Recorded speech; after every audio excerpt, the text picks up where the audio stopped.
Welcome to the Slop Farm. Enjoy the video. You start with essentials: an Android TV or Google TV, Wi-Fi, and a secondary device for typing. Once powered on, navigate to Settings, then Accounts, and choose Add Account, Google.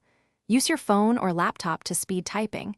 You can also use the TV remote if needed. Make sure the TV is on the same network as your phone for easier verification. Now, when the on-screen code appears, keep it visible. We'll use it in the next step to link devices.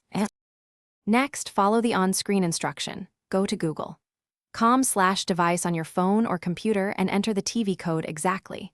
Then sign in with your Google email and password. If you have two-step verification, approve the prompt or enter the code. Once signed in, the TV will show permissions, accept what's needed for play, assistant, and sync. Make sure to select Sensible Sync and Privacy options and name the device so you can identify it later in your Google account devices list. Finally, confirm the account is listed under TV accounts and open the Play Store or ask the assistant to verify functionality. If something fails, immediately check Wi-Fi strength and reboot the TV. Network drops are the most common culprit. If the device code times out, repeat the add account flow and generate a new code. Should problems persist, remove any partially added accounts, power cycle both TV and router. Then start the process fresh.